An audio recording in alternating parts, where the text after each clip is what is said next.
যুক্তরাষ্ট্রে Nabiganj society of Michigan USA এর বার্ষিক বনভোজন অনুষ্ঠিত হয়েছে। রোববার ২১ জুলাই ওয়ারেন শহরের সেন্টার লাইন পার্কে এই বনভোজন অনুষ্ঠিত হয়। সংগঠনের ভারপ্রাপ্ত সভাপতি মাসুদ আহমেদের সভাপতিত্বে এবং সাংগঠনিক সম্পাদক মোহাম্মদ নূর মিয়া ও সহ ক্রীড়া সম্পাদক সিরাজুল ইসলামের যৌথ পরিচালনায় বক্তব্যে রাখেন অতিথিসহ নেতৃবৃন্দ। পরে সংগঠনের সদস্যদের পরিবার সহ অতিথিরা বিভিন্ন দেশীয় খেলায় অংশগ্রহণ করে আনন্দ উপভোগ করেন। আপনারা দয়া করে স্টেজে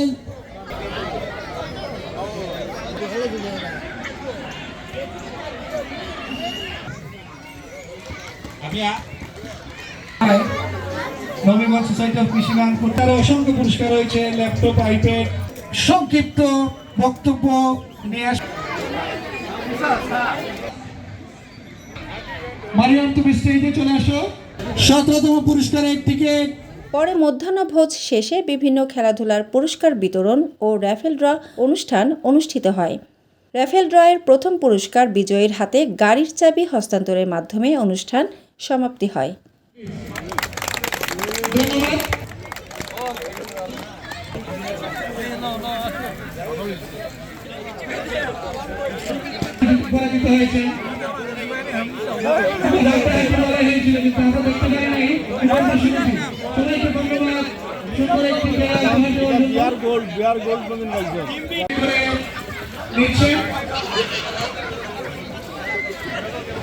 আমি নবীগঞ্জ সোসাইটির পিকনিক আইয়া ফার্স্ট প্রাইজ গাড়ি উইন হয়েছি। খুব সুন্দর একটা গাড়ি এবং আমি নবীগঞ্জ সোসাইটির সবাই আমি থ্যাংক ইউ জানাই।